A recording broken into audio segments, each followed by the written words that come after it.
नवादा गांव में उपस्थित सभी नौजवान साथियों को, माताओं बहनों को, हमारे जितने बड़े बुजुर्ग हैं सबको हम नमस्कार करते हैं, जय भीम बोलते हैं, जोहार बोलते हैं, जय जगदेव बोलते हैं।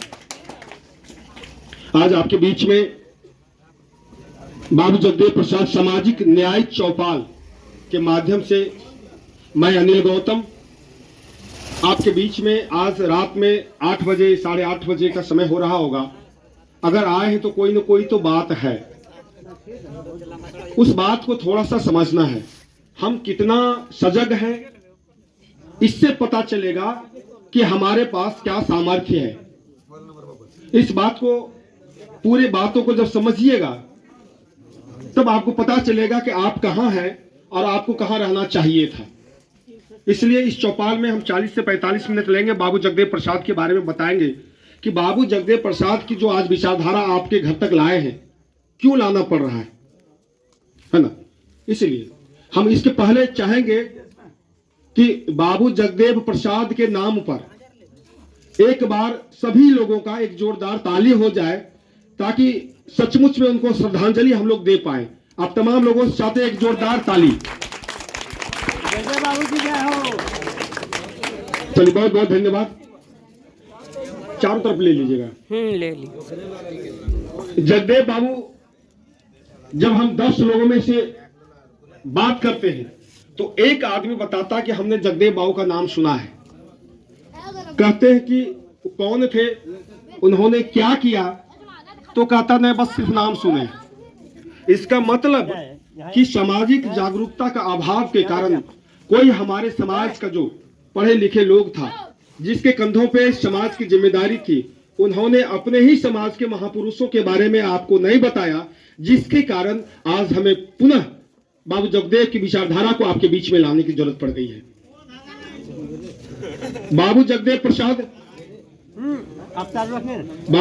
प्रसाद जहानाबाद के कुर्था ब्लॉक के कुरहारी गांव के थे।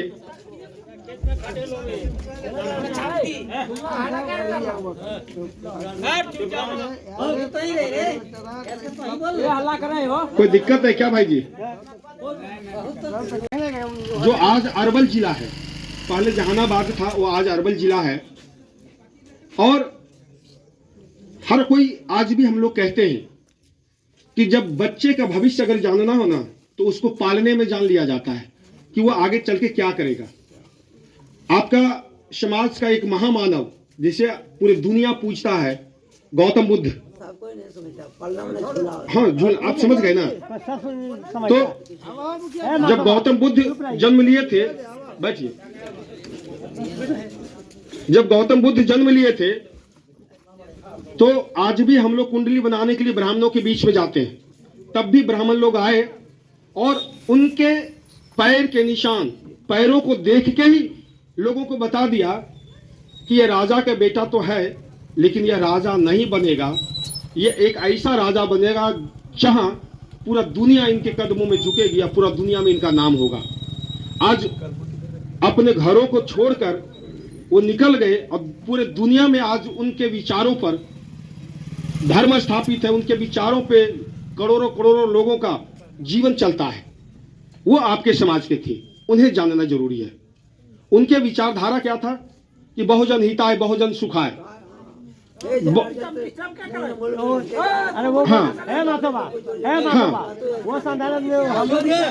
हाँ, सही बात है।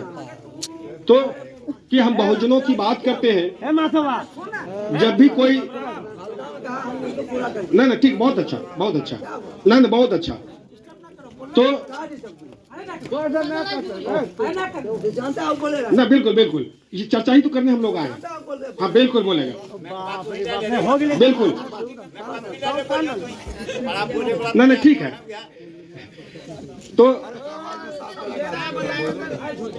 तो आज हमें उन विचारधारा को कैसे आगे बढ़ाएंगे जो गौतम बुद्ध ने एक बीज बो के गया था। आज उसी गौतम बुद्ध की धरती पर गौतम बुद्ध को नहीं जान रहा है, और China, Japan pure Buddhist country हो गया है। इसी बिहार की धरती पर उन्हें ज्ञान की प्राप्ति हुई, और यहाँ आज भी हम लोग जातियों पातियों में बटे हुए हैं। आज भी हमारी ये स्थिति है कि हम जापान से भीख मांगते हैं, चाइना से भीख मांगते हैं, और इसी बिहार की धरती पर अपने ही समाज के लोग उसे नहीं जान रहे हैं, तो यह दुख की बात है। जबकि ज्ञान की रोशनी बिहार से निकला, गया से निकला और पूरी दुनिया तक चला गया, लेकिन हमारे और आपके घरों तक आज भी नहीं आया है। नहीं तो आज हमारी ये दुर्गति नहीं होती, जबकि इतिहास यह कहता था कि हम लोग भारत के शासक थे, हम लोग भारत के शासक थे। आज हम लोग मजदूर बन के अपने जीवन को आगे बढ़ा रहे हैं, तो कहीं न कहीं बीच में एक झोल हुआ है, एक षड्यंत्र हुआ है, जिसका शिकार पूरे समाज हो गया है। उसी में आने वाले समय में कबीर ने भी जन्म लिया, संत रविदास ने भी जन्म लिया, और संत रविदास ने कहा था कि ऐसा चाहूं राज में जहां मिले सबन को अन्न, छोट बड़ो सब सम बसे, रविदास रहे प्रसन्न। कि एक ऐसी दुनिया चाहते थे कि कोई भी भूखा आदमी मरे नहीं। आज भी इस भारत में 33% लोगों को एक टाइम का अनाज मिलता है। दुख इस बात का है।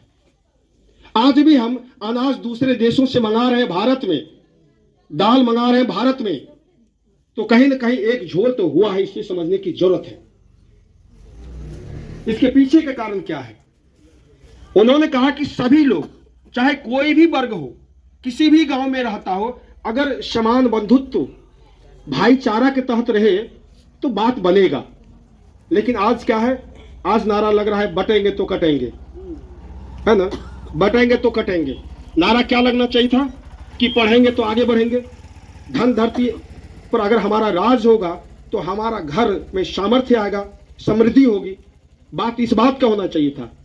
आज भी एक गांव, पूरे चकाई में एक गांव की मैं बात करता हूं कि कोई गांव को आप बता दो कि ये सबसे खूबसूरत स्मार्ट गांव है जहां सारी सुविधाएं मौजूद है, नहीं है। और जिस धरती पर हम हैं, चकाई की धरती पर 243 विधानसभा है पूरे बिहार का, अंतिम विधानसभा बॉर्डर विधानसभा, और यहाँ सबसे ज्यादा गरीबी है, सबसे ज्यादा पिछड़ापन है, लेकिन धरती में सबसे बड़ा है, लेकिन सिंचाई के साधन नहीं है, बंजर है, ज्यादातर पथरीला एरिया है, खेती करने का संसाधन उपलब्ध नहीं है, कोई रोजगार का साधन नहीं है, कोई अच्छा कॉलेज और स्कूल नहीं है। जिसके पास पैसा होता है वो देखो चला जाता है बाल बच्चों को पढ़ाने के लिए, जिसके पास पैसा नहीं उसका बच्चा कहां पढ़ेगा। दुख इस बात का है। इस बातों को ही आगे बढ़ाने के लिए बाबू जगदेव प्रसाद जी जब 14 साल की उम्र में पहला विरोध किए थे, तो आपको पता होना चाहिए था कि पहला विरोध उन्होंने कहा था कि पूरे बिहार में जमींदारी प्रथा थी, और उस समय पचकठिया प्रथा था। पचकठिया का मतलब कि 5 कट्ठा जमीन। वो का क्या था कि जमींदार जो हाथी पालता था, घोड़ा पालता था, उसका हाथी आपके खेतों में आएगा और 5 कट्ठा अनाज वो खाएगा, और आपको खिलाना पड़ेगा, नहीं तो आपको दंड मिलेगा। यह स्थिति थी। अब आप आज धान की खेती कर रहे हैं, इतना मेहनत करने के बाद में अनाज उत्पादन होता है। आज कोई आपके खेतों में जाए और कहे कि हम 5 कट्ठा काट के ले जाएंगे, आप काट के ले जाने देंगे? कोई गर्दन काट लेगा उसका, है ना? आज गर्दन काटने को तैयार है, लेकिन उस समय की स्थितियां क्या थी? उस समय की स्थितियां यह थी कि कोई भी आदमी जमींदार के सामने खड़ा नहीं हो पाता था, और उसका हाथी आता था और उसका 5 कट्ठा चर के जाता था। लेकिन जब 14 साल की उम्र में जब बाबू जगदेव के खेत में हाथी आया और महावत लेके आया, जगदेव बाबू ने उसका विरोध किया। 14 साल के लड़का का क्या लगता है बड़े लोगों ने मदद किया होगा? नहीं किया था। 14 साल का लड़का सब 14 साल के लड़के को जमा किया और उस हाथी को भगाया, महावत को पीटा और कहा कि जाओ अपने जमींदारों को बता देना कि आज के बाद पचकठिया प्रथा नहीं चलेगा। हम किसी भी कुशवाहा समाज के यहाँ, वर्मा समाज के यहाँ, दलित समाज के यहाँ, अति पिछड़ी समाज के यहाँ, किसी के भी खेतों में अगर हाथी जाएगा तो वहां से भगाने का काम हम करेंगे। ये स्थिति थी और वहां से विरोध स्टार्ट हुआ। उन्होंने मैट्रिक पास किया, इंटर किया। एक और कुप्रथा था, जिस कुप्रथा को खत्म करने के लिए उन्होंने संघर्ष किया। आपको आश्चर्य होगा कि बड़े बुजुर्ग लोगों को यह प्रथा पता होगा कि डोली प्रथा। डोली प्रथा क्या था बिहार में?